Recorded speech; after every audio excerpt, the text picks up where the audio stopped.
Hi, this is Dr. Steve from Misericordia University. Welcome to this video technology tutorial.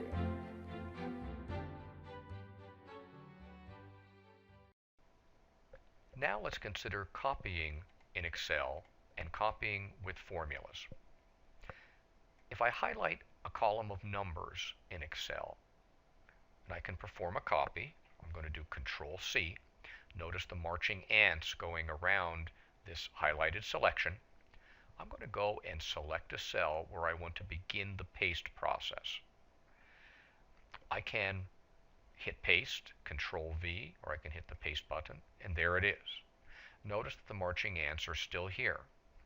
I can go select another area and do Control V, or hit the paste button on the ribbon, and we get to paste it multiple times. You can keep pasting until these marching ants disappear.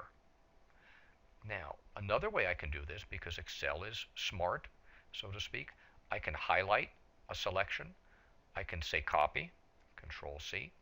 I can go and locate a cell to start the paste. Instead of hitting Control V or paste, Excel knows that if I just hit enter, that's the next logical thing to do after copying. Notice when I hit enter that the marching ants disappear immediately. So I'm going to do that one more time. Control C, enter.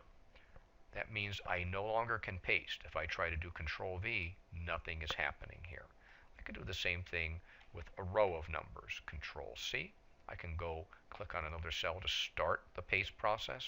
Either hit Control V, especially if you want to paste more than one time, or simply hit enter. So copying and pasting is pretty straightforward. Now let's look at what I term smart copying. If I create a formula here, equals the first cell plus the second cell, enter. And I'm going to hit bold up here just so we can see that that's where the answer would be. Now, B24 plus C24.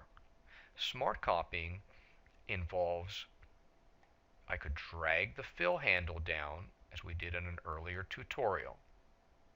And the fill handle, you recall, is that tiny handle in the lower right-hand corner of a highlighted selection, whether it's one cell or if it's a series, multiple cells.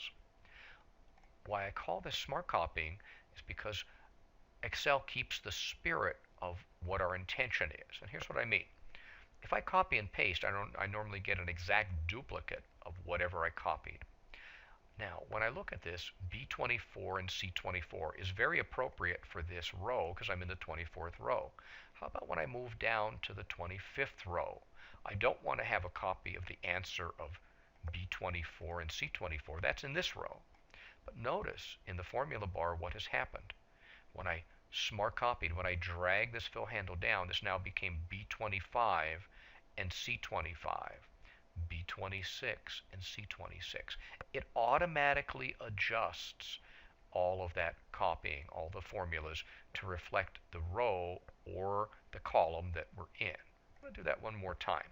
Over here, I'm going to find the average of these two numbers. Equals, open parenthesis, cell plus cell, close the parenthesis, divided by 2. I have to put those parentheses in because of the order of operations, my dear Aunt Sally.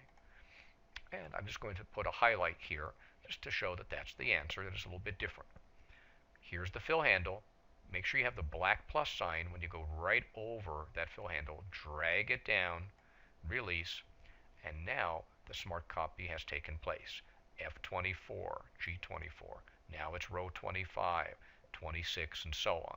Now, if you tell me some of these numbers have one decimal place and some have none, that's a format cells issue. Simply format cells, specify number and how many decimal places you want to see, and say OK, and now we have it.